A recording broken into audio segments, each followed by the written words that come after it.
Agora a gente vai prosseguir com mais um debate, que é o nosso terceiro e último painel da área de transportes. Transportes é um tema que nós teremos hoje a presença do Henrique Costa Pinto, que é o superintendente de estruturação de projetos do BNDES, que vai moderar esse painel de transportes. Desculpem. Nós teremos o Vicente Loureiro, subsecretário estadual de Urbanismo Regional e Metropolitano. Por favor, Vicente.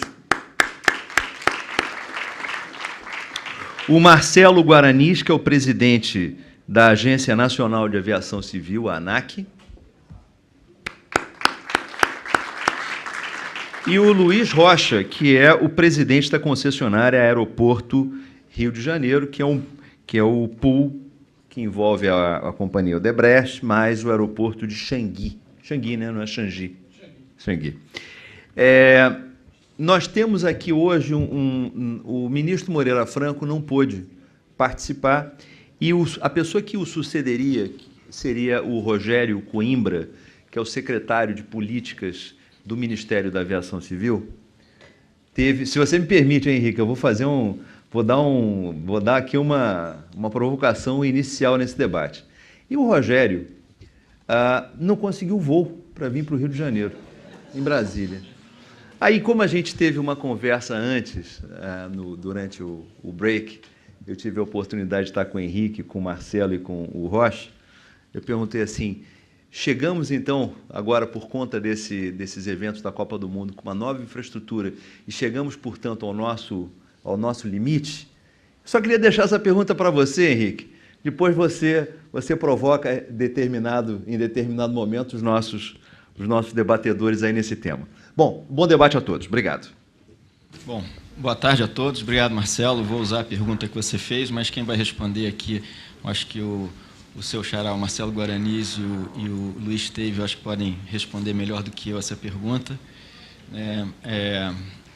É uma pena que o ministro Moreira Franco não tenha conseguido a agenda para vir. O Rogério também seria uma pessoa ótima, infelizmente não conseguiu o voo, provavelmente não conseguiu se planejar. Então, acho que é parte da resposta, né, em períodos de pico, né? Então, a gente vai tentar, de certa forma, suprir a ausência dele com algum conhecimento que nós temos aqui.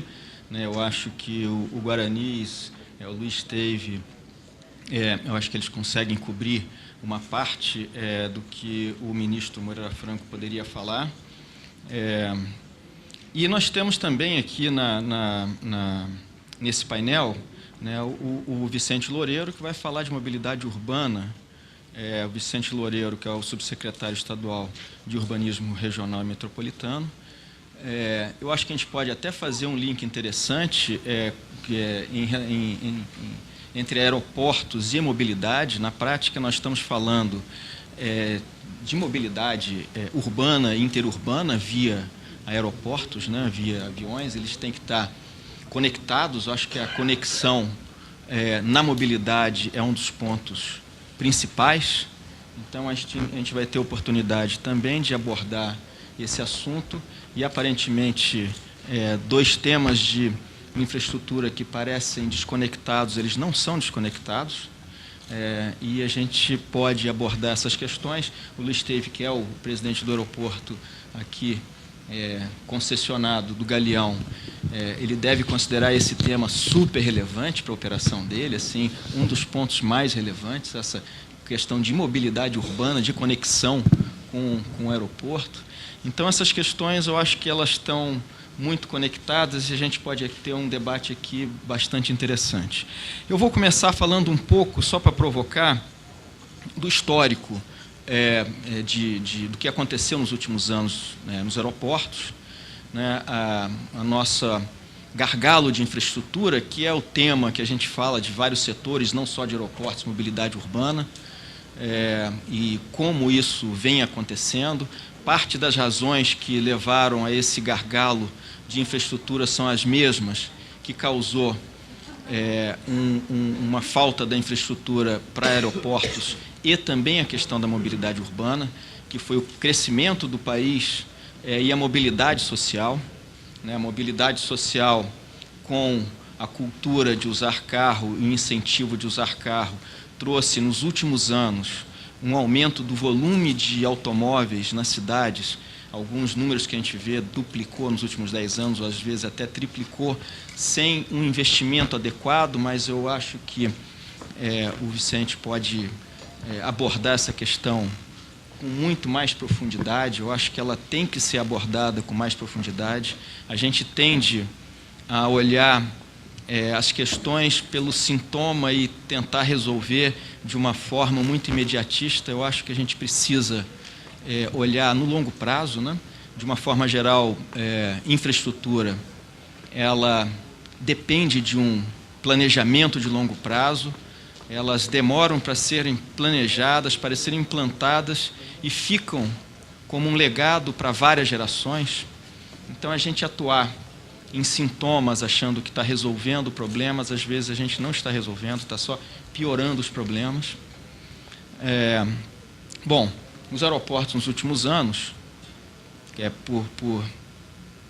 pela questão que eu expliquei, e também pelas mudanças regulatórias que vêm acontecendo, com políticas de céu abertos, e que trouxe mais competição entre as companhias aéreas, teve um crescimento do volume de passageiros em torno de 10% ao ano nesses últimos 10 anos. Isso pressionou a infraestrutura, sem uma capacidade adequada da empresa estatal, a Infraero, que era a única responsável por fornecer a infraestrutura adequada nesse período, de fazer os investimentos necessários para dar conta desse aumento de volume que aconteceu de uma forma muito rápida, e a partir daí se pensou a reestruturação do setor, teve algumas mudanças estruturais, criando a Secretaria de Aviação Civil, que hoje não está representada aqui. Foi uma das mudanças que eu acredito que vieram em função dessa pressão de demanda nos aeroportos, e a criação da própria agência, que aconteceu um pouco antes disso, para mudar um pouco a visão do setor, e a decisão de se usar concessões dos principais aeroportos fazem parte dessa política, que aí eu vou pedir para o Guaranis explicar um pouco dessa história e como é que o setor está estruturado, e como é que ele vê o setor hoje e para o futuro, né? Qual o papel da Infraero, como é que esses principais aeroportos que foram concessionados, 5 grandes aeroportos, mais um menor, eles desempenham um papel nessa rede. O modelo da concessão que estipulou uma outorga que foi chamada de contribuição para o sistema, isso tem uma lógica, ele não é por acaso que foi chamado de contribuição para o sistema, foi pensado aeroportos como uma rede, uma malha. Então, acho que tudo isso, acho que é interessante passar um pouco dessa experiência e depois olhar um pouco para frente. Voltando um pouco aqui para a mobilidade urbana, nós temos esse problema já como prioridade já há vários anos, mas as mobilizações populares que aconteceram a partir do ano passado colocaram esse tema na pauta política, e eu acredito de qualquer governante que venha nessas eleições. Então, eu acho que a gente tem um fato político que vai impulsionar as soluções de mobilidade urbana. Eu não sei exatamente como, pedi um pouco da ajuda do Vicente, mas eu acho que o fato político da mobilização urbana, que colocou esse tema como prioridade número 1 para qualquer governante, vai trazer as soluções que nós queremos daqui para frente. E trazer essas soluções de uma maneira organizada e que seja de longo prazo e estruturada é o desafio que nós temos. Então, bom, queria começar, então, fazendo a primeira pergunta para o Guaranis. Queria que ele explicasse um pouco do histórico e como é que ele vê a estrutura do setor de aeroportos hoje e como é que ele vê para o futuro, o próprio crescimento, se esse crescimento de 10% ao ano, ele é sustentável ou não. Essa pergunta vai também para o presidente do concessionário do Galeão, que é fundamental para o concessionário. Algumas estatísticas internacionais que a gente tem mostram que é possível, né? Comparação de número de viagens por habitante no Brasil está em torno de 1, enquanto que a média mundial é acima de 3, e comparando com países continentais, como a Austrália e os Estados Unidos, está na faixa de 5. É óbvio que o fator renda tem uma influência, mas eu acho que toda essa programação, essa organização do setor e pensando como uma malha, eu acho que vai impulsionar esse caminho. Então, Marcelo, acho que eu já falei demais aqui. Dá uma explicação aqui para a gente. Obrigado, Henrique. Bom, primeiro agradecer o convite da Rio Negócios para estar aqui, bela oportunidade. Dar uma paradinha no meio da Copa. Não foi só o Rogério que teve dificuldade de pegar voo. Eu peguei, o último voo que eu consegui foi 6h45 da manhã, indo para o Galeão, hoje de manhã. Então, o que a gente percebe com isso? A gente já sabia que é um dia de pico, né? Hoje, especialmente entre Brasília e Rio de Janeiro, tem uma movimentação maior. Ontem foi o jogo do Brasil, em Brasília, e hoje tem um jogo no Rio, né? Então, era esperado que a gente tivesse um movimento maior, saída de Brasília hoje, e um movimento maior de chegada no Rio. Juntando essas duas coisas, a gente tem, de fato, uma grande ocupação de todos os voos. E aí o Henrique respondeu bem, falta de planejamento, porque eu já sabia que teria esse evento há pelo menos um mês e deixei para comprar passagem na quinta-feira passada. A gente tinha verificado que tinha uma passagem às 8h30 para Santos Dumont, quando eu fui tirar, já tinha sido comprado. O que não significa que outras passagens não abriram de domingo para segunda. Tem essa possibilidade, né? Faz parte do marco regulatório do transporte aéreo hoje, os voos serem livres e as empresas serem livres para pedir novos voos, sentindo que tem realmente uma demanda. E esse movimento tem acontecido nesses dias de Copa. Acabei de dar uma entrevista pessoal lá fora, perguntando o que a gente espera para a segunda fase. Se a segunda fase tem um aumento de voos, aumenta muito a movimentação. Todo o planejamento que nós fizemos para a Copa do Mundo é um planejamento que garante que não vai ter mais voos do que a capacidade daquele aeroporto. Como nós temos muitos aeroportos envolvidos na operação da Copa do Mundo, são 12 cidades sedes com 16 aeroportos, estamos monitorando toda a capacidade desses 16 aeroportos. Então, tem voo para todo mundo, sempre dentro daquela capacidade. Então, esse é o desenho que a gente tem tido. Quanto mais for um dia de pico, mais dificuldade vai ter de ter voo comprando em cima da hora. A segunda dica que eu também dei na entrevista agora foi: quem quiser vir para a final, já compra ingresso logo, né? Os voos que você já sabe que você vai ter, já compre. Hoje, provavelmente, o número de voos, as passagens para Belo Horizonte estão sendo muito vendidas para o final de semana por causa das oitavas de final. Então, acho que todo mundo, quando você tem grandes picos e grandes movimentações, enfrenta o mesmo problema.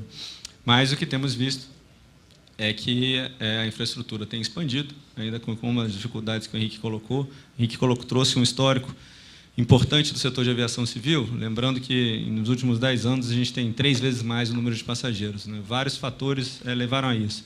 Primeiro, de fato, a população tem mais renda, mas nada adiantaria ter mais renda se a regulação não tivesse permitido que novos voos entrassem, que houvesse mais concorrência. E nos últimos 10 anos isso ocorreu. Teve uma liberdade tarifária, preços eram regulados e fortemente regulados no setor aéreo até o início dos anos 2000. Você tinha uma proibição de se praticar descontos para evitar uma concorrência muito forte entre as empresas aéreas. Essa proibição acabou no mercado doméstico em 2000, 2001, mas só foi, de fato, consolidada em 2005 com a lei de criação da ANAC. Foi implementada totalmente a liberdade tarifária. No mercado internacional, a proibição de descontos vigorou até 2010, e só depois de alterações de resolução da ANAC, que a gente passou a permitir também maior nível de descontos, maiores brigas por preço no transporte internacional. Também nada adiantaria briga por preço se você não tivesse uma liberdade de oferta maior. E a lei da ANAC também consolidou essa liberdade de oferta, permitindo que as empresas fossem livres para ofertar os voos para onde quiserem, desde que haja capacidade naquele aeroporto. Juntando essas 3 coisas, renda, liberdade de oferta e liberdade de tarifa, a gente percebe que a gente teve um aumento muito grande do número de passageiros, né? E essa é a nossa interface, talvez, com o transporte urbano. com mobilidade, porque o transporte aéreo deixou de ser um transporte de elite. 15 anos atrás, todo mundo ia arrumado para o avião, ia ter comida, tinha talher, né, ofereciam bebida alcoólica dentro do voo, para ser um transporte de fato de massa, um transporte que a população tem que utilizar, está acostumada a utilizar. E a população, para chegar no aeroporto, precisa de transporte urbano. Então, era algo que não era um problema no Brasil há 10 anos atrás e que passou a ser, porque se a população tem que chegar no aeroporto, o transporte urbano tem que ser integrado. Isso não fazia parte do nosso planejamento, que o mundo inteiro já faz. Mas o mundo inteiro já faz porque já tem, de fato, um número grande de passageiros. O Henrique trouxe um número que eu sempre dou. A relação de embarque e desembarque no país hoje, o número de passageiros embarcados e desembarcados no país em relação à população é de 1 hoje. Pegar 200 milhões sobre 200 milhões. É um número que cresceu muito, era 1/3 disso há 10 anos atrás, era cerca de 0,3 há 10 anos atrás, mas que está muito longe dos países desenvolvidos, né? E países desenvolvidos com dimensões continentais. A Austrália também é um exemplo que eu sempre dou, onde você tem 20 milhões de habitantes e 100 milhões de passageiros embarcados e desembarcados nos aeroportos. Isso significaria que a gente chegaria a 1 bilhão de passageiros se a gente usasse o mesmo número, né? Daí que se tem que, sim, temos uma capacidade de crescer. Precisamos que a renda continue melhorando, mas temos uma capacidade muito grande de crescimento de passageiros agora que a regulação está flexibilizada, que é livre a entrada de empresas aéreas, é livre a concorrência entre empresas aéreas. Existe uma barreira só que se mantém até hoje, do ponto de vista legal, que é a proibição de capital estrangeiro nas empresas aéreas a mais de 20% do capital votante. Isso é uma determinação do Código Brasileiro da Aeronáutica, que é uma lei de 86, que está em discussão no Congresso já há algum bom tempo, e esse é um dos grandes pontos de discussão. Mas, tirando isso, qual é a entrada no setor de transporte aéreo é livre, muito diferente de ônibus, de transporte interestadual de passageiros, onde, para você fazer uma linha, você tem que participar de uma licitação. No Brasil, linhas podem ser pedidas a qualquer instante, e a Copa do Mundo é um reflexo disso. A gente pôde alterar todas as linhas, permitir novos voos entre cidades que não tinham a grande demanda, muito rapidamente, por solicitação das empresas, de acordo com a previsão de demanda dos passageiros. O número de passageiros transportados aumentou muito, o transporte aéreo aumentou muito, mas a infraestrutura não teve a mesma agilidade. Eu acho que nem se fosse uma empresa privada mais eficiente do planeta, teria. A Infraero tinha 66 aeroportos, que eram responsáveis por 98% do tráfego do país. Como é que você concentra e faz investimentos numa velocidade dessa em 66 aeroportos ao mesmo tempo, né? O Luiz vai ter o desafio de cuidar do Galeão aqui, e sabe a dificuldade que você tem para fazer isso para um aeroporto. A gente acompanhou isso para os aeroportos concedidos. Para muitos aeroportos, o desafio é maior ainda. Então, o que eu vejo da decisão do governo foi é uma decisão pensada entre todos os órgãos que pensam em infraestrutura, de aumentar as frentes de investimentos na infraestrutura aeroportuária. A gente tinha uma fonte só de investimento, que era a Infraero, e optou-se por aumentar essas frentes. Então, a primeira possibilidade é você permitir a iniciativa privada participando também da infraestrutura aeroportuária, através das concessões de grandes aeroportos que têm impacto para a malha inteira do país, né? Primeira rodada de concessão, chama de rodada 0, foi São Gonçalo do Amarante, o novo aeroporto de Natal, que começou a funcionar 2 semanas antes da Copa. Segunda rodada é Guarulhos, Campinas e Brasília, que são aeroportos que são hubs no país inteiro. Brasília é o nosso grande hub doméstico e Guarulhos o grande hub internacional. 70% das pessoas acabam passando por Guarulhos. E quando a gente aumenta a infraestrutura desses hubs, a gente aumenta a oferta de voos para o país inteiro. Eu consigo ligar muito mais as regiões norte, nordeste com sul, sudeste, quando eu aumento a infraestrutura de um hub deste. Na terceira rodada, agora Galeão e Confins, também grandes aeroportos de grandes cidades brasileiras que aumentam sua infraestrutura. A partir de agora, a Infraero passa a ter só 61 aeroportos, ao invés de 66, mas ela perde 50% do tráfego do país, né? Esses 5 aeroportos eles têm uma porcentagem do tráfego muito grande. Significa que agora, de fato, a gente tem mais uma frente de investimento, mais uma força para ajudar no desenvolvimento da infraestrutura, com a velocidade que a gente viu que os concessionários podem fazer. São Gonçalo foi feito em pouco mais de 2 anos, Brasília e Guarulhos agora em 2 anos. Viracopos está um pouco fora do prazo, esperamos que até setembro esteja um aeroporto completamente novo, também construído e em operação. Então, eu acho que é um trabalho hercúleo para uma empresa só, então, com isso, optamos por fazer por várias empresas. Fazer várias empresas não significa só paralelizar os esforços de investimento, mas significa também ter concorrência na infraestrutura aeroportuária. A gente tem aeroportos concorrendo entre si. Então, o governo optou pela essa segunda frente. Primeira, Infraero. Segunda, aeroportos concedidos. Mas continuou, esses são os grandes aeroportos de interesse federal.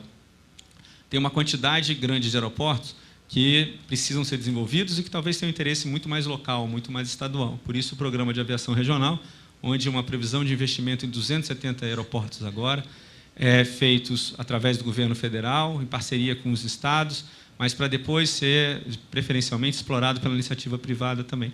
Uma quantidade grande de aeroporto que eu resolvi e começo a encaminhar os aeroportos nacionais, os aeroportos de grande interesse nacional, e os aeroportos regionais também vão se desenvolvendo paralelamente, né? A Secretaria de Aviação Civil está conduzindo as licitações de um grupo grande desses aeroportos agora para este ano ainda, e acho que nos próximos meses elas estão em andamento. Um quarto pega os aeroportos de interesse nacional, os aeroportos de interesse regional, mas tem aeroportos que a iniciativa privada também tem interesse em desenvolver e, às vezes, não está no interesse do governo federal ou do governo estadual. Então, o governo também permitiu que aeroportos privados fossem autorizados a fazer transporte público. E isso, ou seja, esteja aberto ao público. Então, aeroportos privados passam a poder ser públicos por mera solicitação e podem prestar serviço para aviação geral e para táxi aéreo. Então, é uma outra frente de possibilidade de investimento. Então, entendemos que essas 4 frentes estão ligadas num plano de aumentar as forças de investimento mesmo para a infraestrutura, e elas têm uma lógica de se alimentarem. As concessões, foi feita a opção de se conceder por maior contribuição que o concessionário dá para o Fundo Nacional de Aviação Civil, né? O Fundo Nacional de Aviação Civil foi criado junto da Secretaria de Aviação Civil, justamente com o objetivo de recolher todas essas contribuições das concessões. Tivemos um grande retorno das concessões, colocar nesse fundo e permitir o investimento, tanto pelo Infraero quanto nos aeroportos regionais. Então, as próprias concessões, a rentabilidade dessa nova administração desses aeroportos permite que a gente continue expandindo a nossa rede de aeroportos. Então, essas 4 frentes de investimento agora, com a atuação do FENAC, acho que permitem que a gente deslanche a nossa infraestrutura. Vimos que isso tem dado certo nos últimos 2 anos. Vários aeroportos da Infraero têm andado, uma velocidade menor do que os privados, mas os privados, os concedidos, nós vimos que a velocidade de investimento é realmente muito grande, né? Brasília e Guarulhos quase que dobraram a sua capacidade em 2 anos, é um tempo recorde em qualquer aeroporto no mundo, e nós já temos percebido, quem já pôde passar por esses aeroportos viu como tem melhorado a qualidade de atendimento para o passageiro, que é o grande objetivo. A gente permitir que tenha uma melhor qualidade e que esses aeroportos continuem crescendo de acordo com o aumento da demanda. Essa é a nova lógica, inclusive, da regulação para o transporte para o aeroporto.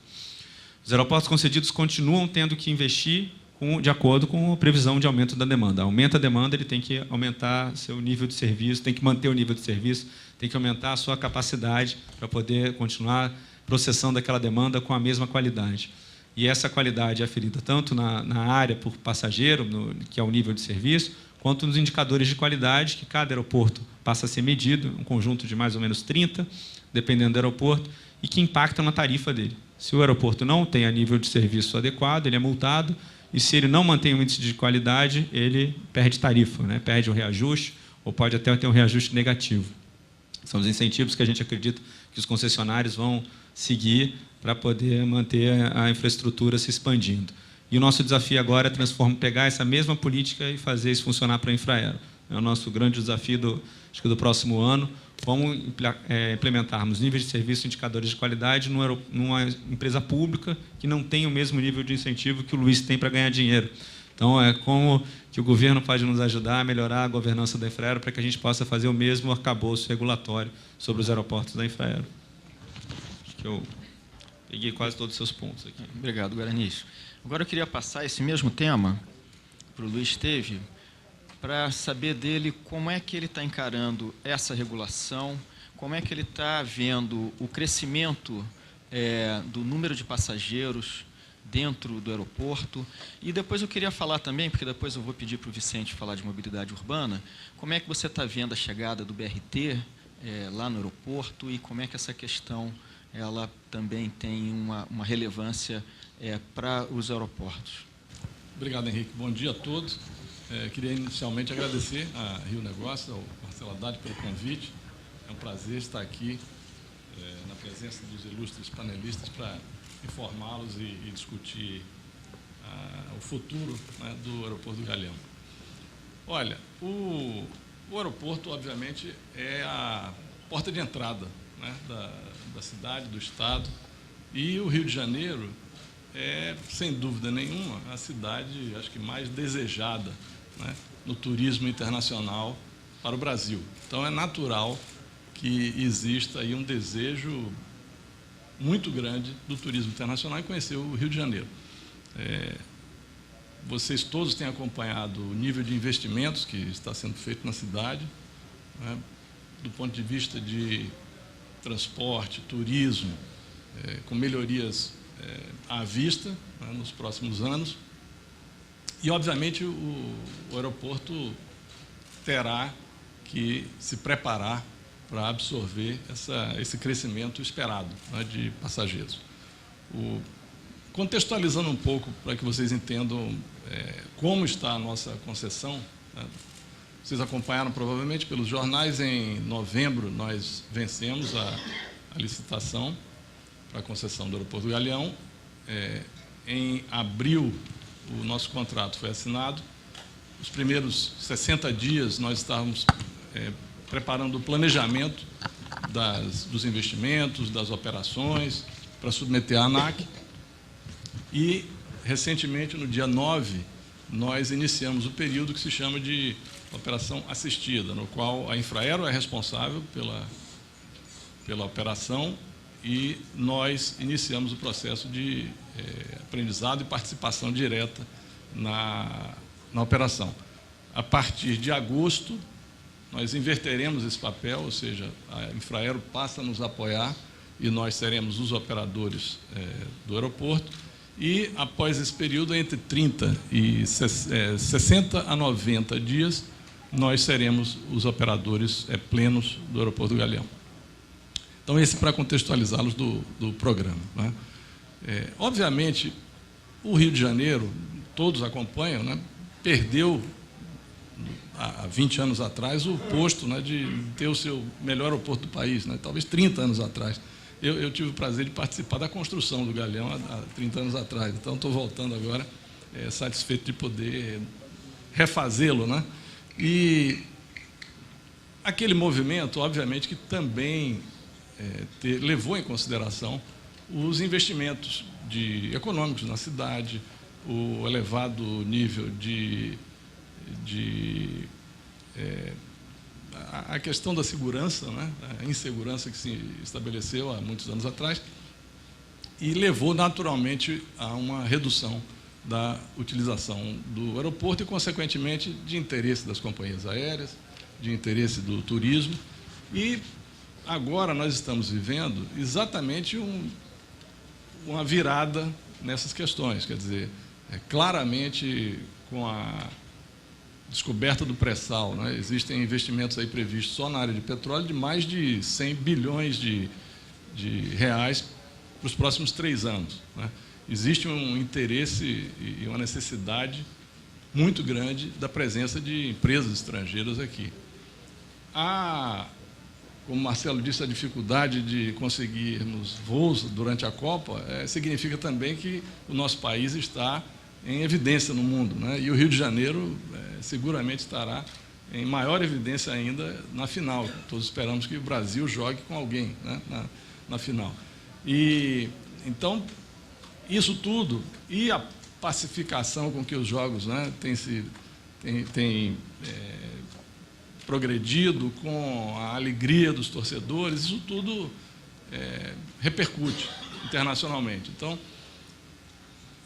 entre a Copa do Mundo e, em seguida, o preparo para os Jogos Olímpicos, naturalmente, o Rio de Janeiro estará se evidenciando, né, no mundo inteiro como a cidade de maior atratividade turística no Brasil. E, recentemente, eu estive na Europa conversando com algumas linhas aéreas que servem o Galeão e existe um consenso entre eles, né? Quer dizer, todos eles, de fato, estão pensando no longo prazo, entusiasmados com o Brasil e com o Rio de Janeiro. Então, nós estamos, assim, otimistas com o potencial de crescimento, né, que tanto negócios no Rio de Janeiro como turismo irão enfrentar nos próximos anos. As Olimpíadas serão em 2016 e o grande volume de investimentos que nós faremos no aeroporto será exatamente para atender às exigências das Olimpíadas. Então, nós teremos um aeroporto com novos 26 portões de embarque, com um pier novo de embarque para 26 posições, que deverá servir voos internacionais e nacionais. Nós estamos concluindo o planejamento, mas, em princípio, será possível. Nós ampliaremos a quantidade de pátio de aeronaves, então, com isso, também permitiremos uma operação mais eficiente para as linhas aéreas.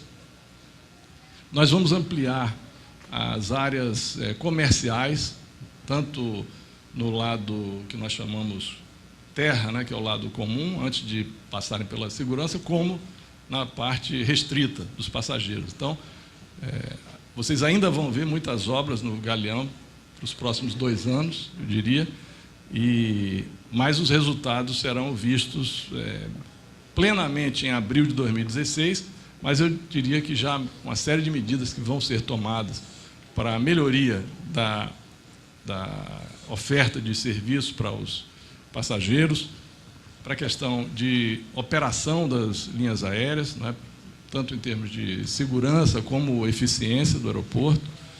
E estamos otimistas que o público vai, de fato, perceber uma mudança já imediatamente, porque algumas ações já estão no plano de ação de curto prazo, que inclui melhorias na sinalização, melhorias nos sistemas do estacionamento, né, de automóveis do aeroporto.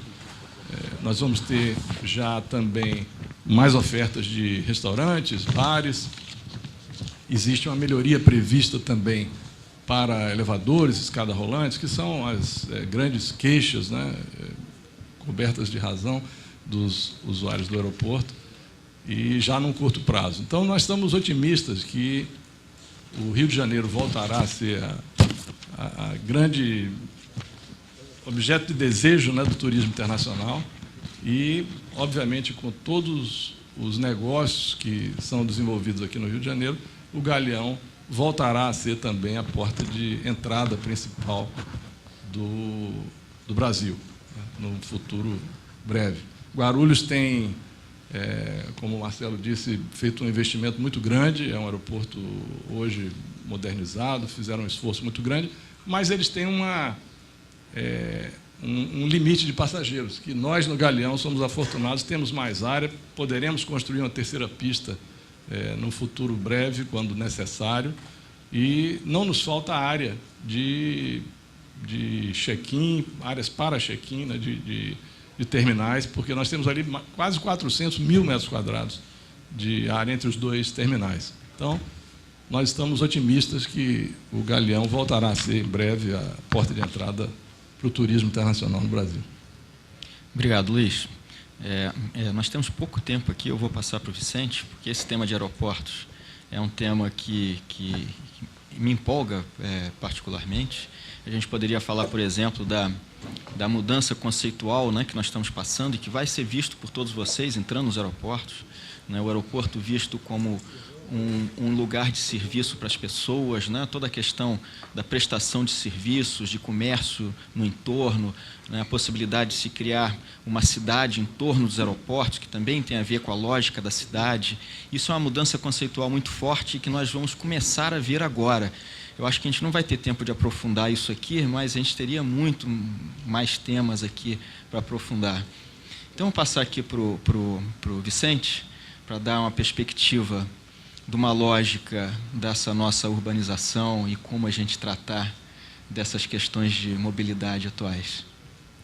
Bom, em primeiro lugar, boa tarde.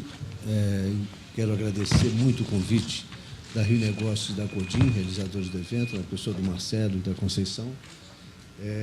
Dizer que também foi um convite ousado, eu fiquei um pouco reticente, porque eles convidaram um generalista para tratar de um tema que ainda, equivocadamente, no meu modo de ver, pertence aos especialistas, porque é um tema que atua sobre a vida de todos nós, diariamente, cada vez de modo mais intenso, e que, portanto, é preciso ampliar o modo de olhar e o modo de propor saídas para esse problema, que não afeta só a região metropolitana do Rio, afeta todas as regiões metropolitanas do mundo, de forma, em alguns locais, mais agudo, em outros mais bem equacionados, mas é um problema hoje da vida moderna. E é preciso que a gente entenda, em primeiro lugar, que a sociedade mudou. Quer dizer, nós não somos mais uma sociedade fordista, e os grandes equipamentos para a mobilidade, as grandes infraestruturas para a mobilidade, foram desenhadas e construídas no tempo em que os nossos pais, nossos avós tinham hora para sair de casa, para ir ao trabalho, hora para voltar, e usavam o mesmo serviço. Isso mudou.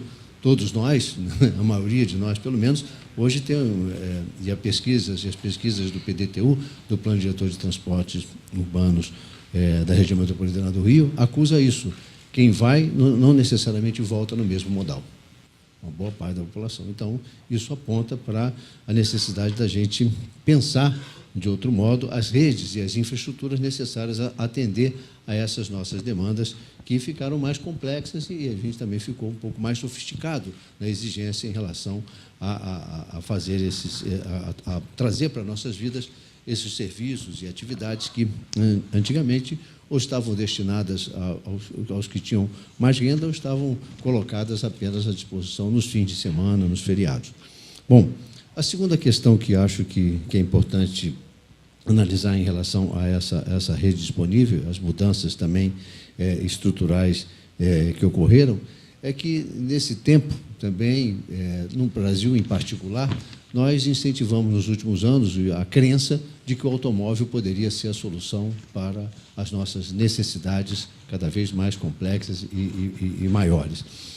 Na verdade, foi um equívoco, quer dizer, um equívoco da sociedade de compreensão, uma crença que se estabeleceu por deficiência também dos sistemas, é verdade, mas também por um apelo forte de marketing e da base da nossa economia, muito calcada, uma dependência muito forte na indústria automobilística. Isso, os incentivos recentes do governo também em apoio à ampliação da produção de automóveis, é preocupante, e a gente precisa rever, e isso vai ser certamente um tema também de debate aquecido na sucessão, não só do presidente da República, mas dos governadores de Estado, porque é um gargalo que a gente precisa, como sociedade, enfrentar, politizar esse tema, enfrentar, para que a gente tenha perspectivas de médio prazo, onde essas taxas de motorização da população possam ter horizontes mais reduzidos, né? Pelo menos a médio prazo.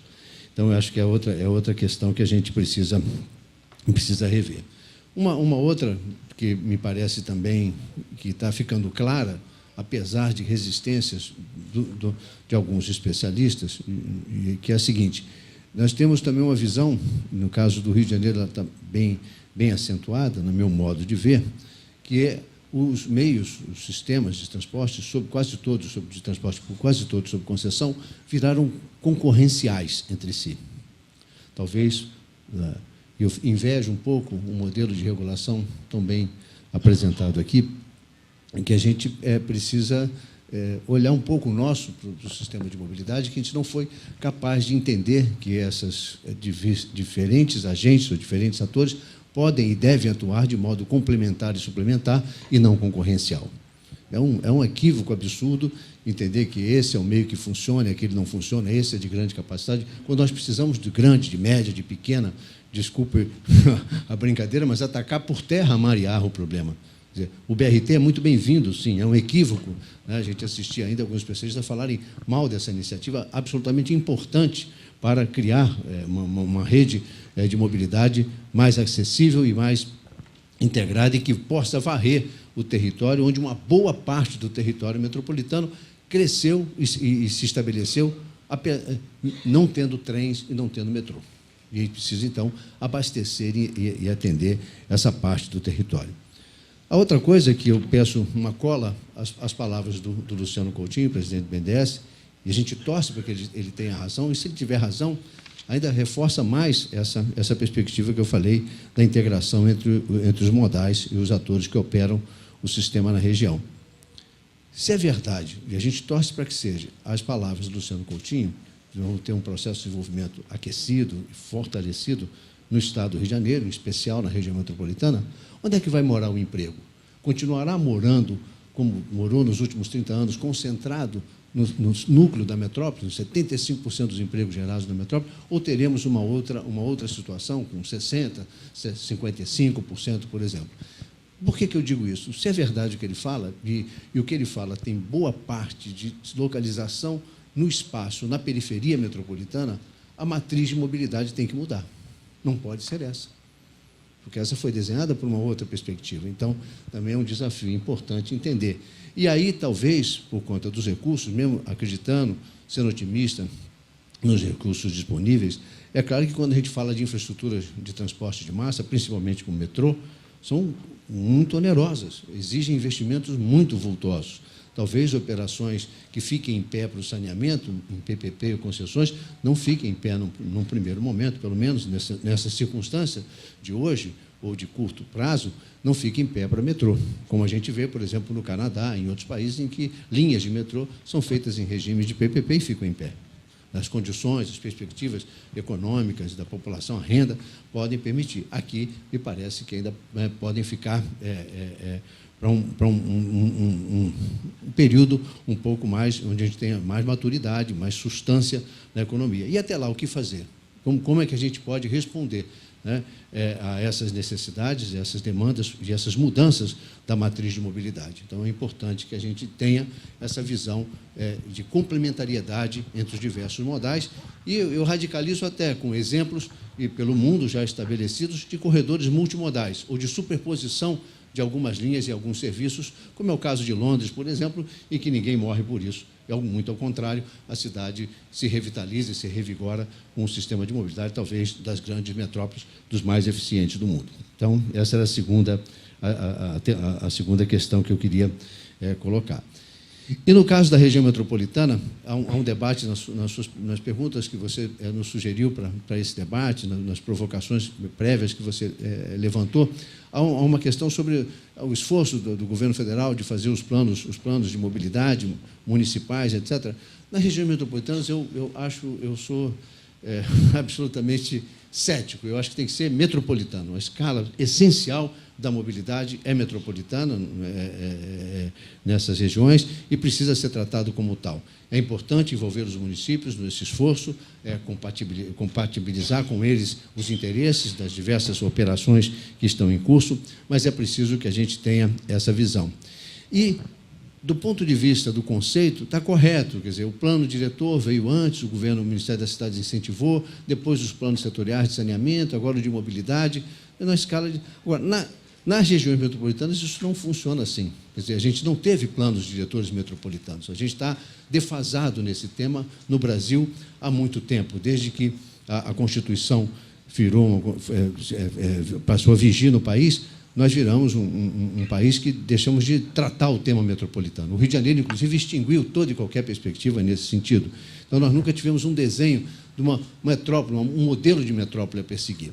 E eu acho que é urgente que a gente construa essa possibilidade para que os sistemas, seja de saneamento, seja de mobilidade, seja os outros sistemas complementares que fazem a infraestrutura de uma metrópole, emprestam a ela qualidade de vida e condições de competitividade para a atração de empresas, possa funcionar. Eu creio que essa é a circunstância, né? Modelar a metrópole, aí desenhar um modelo a perseguir e fazer com que os sistemas ocorram de acordo com isso, e não continuar pensando como viemos pensando nos últimos 20, 30 anos no país, de modo cada vez mais setorializado, como se a gente pudesse ter antolhos e achando que resolve as questões do ponto de vista no cenário urbano, com os impactos que todas essas questões que a gente viu hoje aqui têm diretamente no território. Nada disso acontece em Marte ou no céu, acontece no território, no ambiente que a gente vive, com repercussões positivas e negativas, e é preciso que a gente tenha uma visão de conjunto. E a última questão que eu queria, só para problematizar um pouquinho, lembrando, há vantagens, há interesse, a tecnologia traz bastante avanços e questões que parecem resolver problemas e ajudam a resolver problemas angustiantes, por exemplo, como a questão do medicamento. Hoje você é capaz de comprar um medicamento especial que você precisa em 2 dias ou 3 dias, graças à rede aeroviária disponível no mundo. Ele está na sua casa, vindo não sei de onde. O mais distante praça, a indústria farmacêutica mais distante possível, ele chega em 2, 3 dias na sua casa. Isso é fantástico. Mas, por outro lado, também isso tem uma repercussão importante na vida da gente das cidades. Cresceu muito o espaço público viário disponível, ocupado pela logística local. Isso, nós não fazemos esses estudos no Brasil, estamos atrasados no assunto, países outros avançam nisso, estudam isso com cuidado, e aqueles que estudam têm chegado nas grandes cidades a números como, por exemplo, da ordem de 50% do espaço viário disponível nas cidades, nessas grandes cidades, tem sido hoje ocupada pela logística, que tem se ampliado bastante, né, na presença, vagas e nas manobras feitas na cidade. E isso compromete também a vialidade ou a capacidade da estrutura viária disponível para sistemas operacionais de VLT, BRTs e equivalentes. Então, era essa outra questão que eu queria deixar só como também contribuição para dizer que é importante, mas as inovações, a tecnologia, mas também temos que sempre analisar como é que isso repercute no território, principalmente em território conturbado ou cheio de complexidades e de desejos e interesses distintos, como a região metropolitana que a gente vive, que é do Rio de Janeiro. Era isso que mais ou menos que eu tinha para colocar sobre o tema para debate. Obrigado, Vicente. Nós, infelizmente, temos muito pouco tempo. Acho que a gente está simplesmente arranhando esses temas, tanto do transporte aeroviário, os aeroportos, e principalmente a questão da mobilidade urbana. Como o Vicente disse, eu acho que a gente, em termos de regulação e entendimento do problema, a gente está bastante defasado. É interessante a visão de que o problema de mobilidade é de metrópole, tem que ser abordado como metrópole, não como município. O entendimento da mudança social e dos hábitos é relevante, eu acho que, pelo que eu entendi, sem compreender com mais profundidade como é o estilo de vida e as necessidades atuais dos habitantes das metrópoles, a gente não consegue fazer um planejamento adequado de longo prazo com a mobilidade adequada. Eu já ouvi algumas pessoas dizendo que uma boa mobilidade urbana ela pode começar pela necessidade de não se mover. Então, o planejamento do quais são as necessidades das pessoas e atender às necessidades o mais próximo possível da sua residência seria uma primeira medida. Eu acho que é uma decorrência dessas explicações que o Vicente colocou, e é uma coisa que não passa pela nossa cabeça no dia a dia. A nossa lógica de solução de problemas, quando a gente vê um problema, a gente não entende o que causou aquele problema, traz isso, e é um problema de raiz de toda a infraestrutura. Os ciclos políticos são muito pequenos para se pensar de uma forma estruturada a infraestrutura que é de longo prazo. Nosso tempo acabou. Eu queria, só para encerrar, perguntar para os nossos panelistas se eles gostariam de acrescentar alguma coisa para encerrar. Eu sei que tem muita coisa para falar, eu poderia fazer aqui mais um monte de perguntas, mas como o tempo encerrou, eu vou deixar que vocês façam últimos comentários. Quer começar, Luiz Esteves?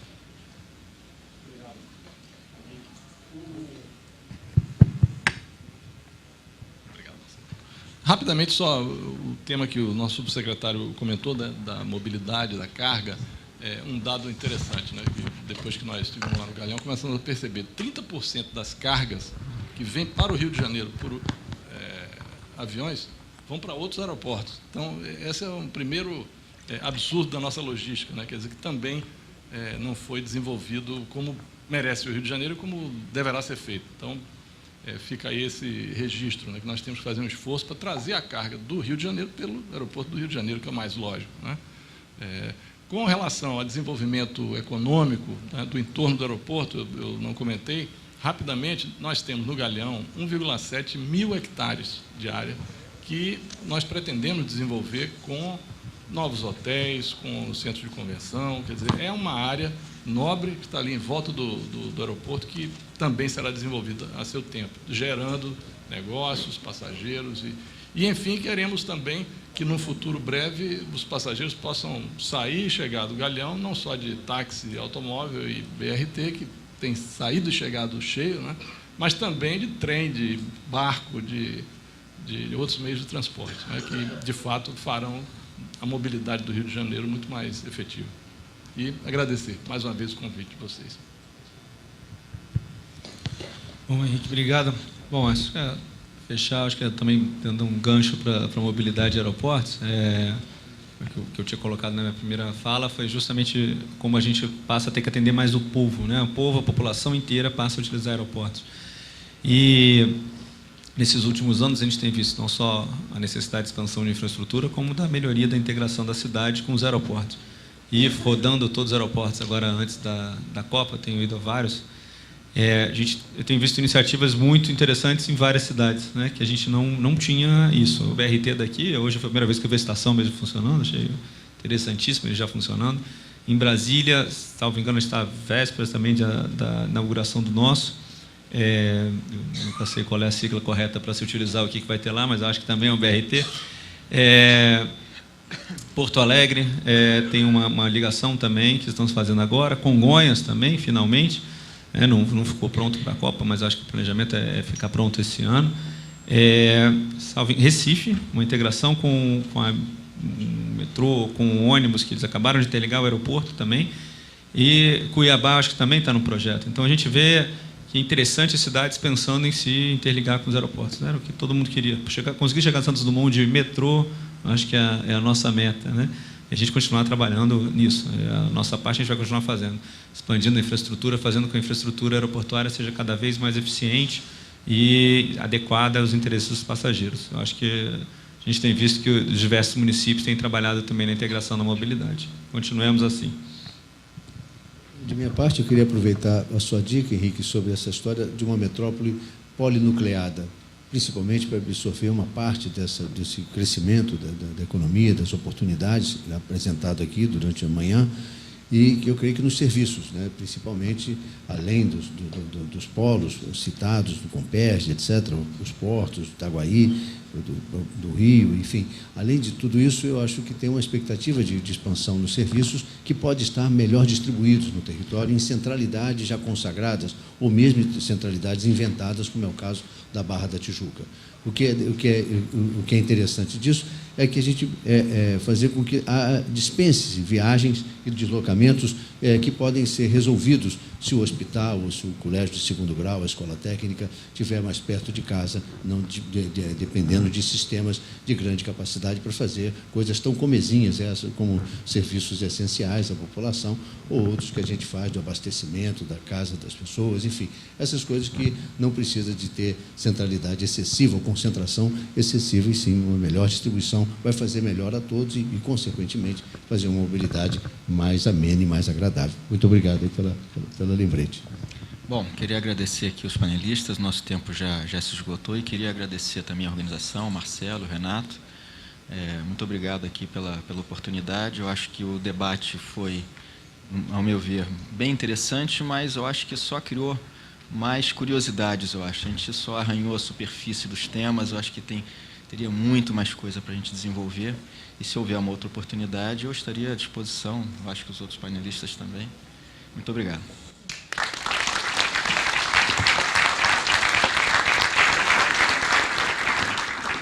Obrigado, Henrique, obrigado, Vicente, Marcelo, Luiz Rocha. Foi inspiradora essa apresentação de vocês, esse debate de vocês, porque realmente, como o Henrique colocou, deixa um monte de questões no ar. Eu queria agradecer mais uma vez os nossos patrocinadores aqui, o BNDES, o Santander, o Sebrae, a Firjan, a Ernst Young. Queria agradecer, sem o apoio da CODIN, nós não teríamos feito esse projeto. Um agradecimento especialíssimo para a Conceição e o Governo do Estado, naturalmente. E eu queria pedir para vocês um minutinho, são 7 perguntas mais, a avaliação, novamente usando esse token, é a avaliação do nosso evento de hoje. É importante na medida em que a gente consiga aprender com isso e fazer um projeto melhor, provavelmente durante as Olimpíadas. Vamos lá, vamos começar? A primeira pergunta qual é, Annelise? Os painéis da Conferência de Tecnologia? Não, da Conferência de Infraestrutura. Abordaram temas relevantes e atuais do setor. Sim, os debates abordaram as questões relevantes e atuais do mercado de infraestrutura. 2, em parte, os temas foram atuais, outros nem tanto. 3, não acredito que o conteúdo poderia estar mais atualizado. Vamos lá.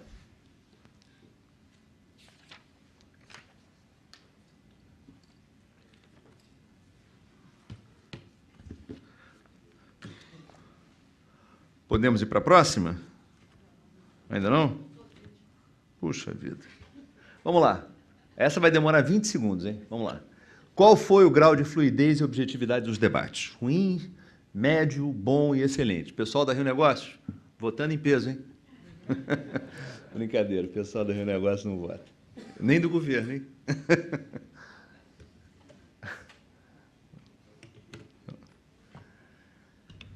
Terceira pergunta. Como você avalia o tempo alocado para os painéis? Insuficiente, ideal ou excessivo?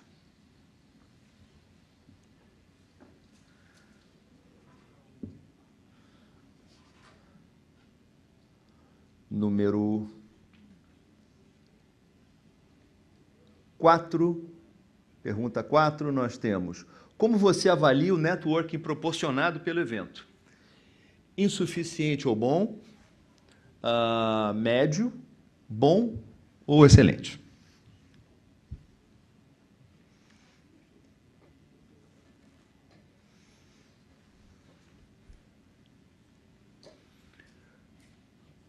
Número 5.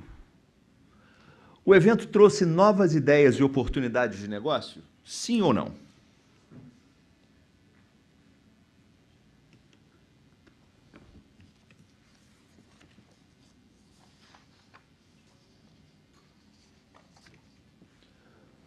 Número 6. O evento contribuiu com seu objetivo de fomentar negócios e atrair novas empresas para o Rio de Janeiro?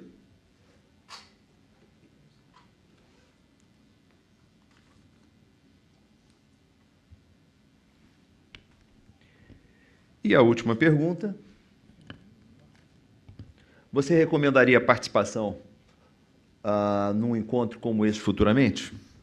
Sim ou não? Bom, queria agradecer a vocês todos, espero que amanhã tenha sido proveitosa.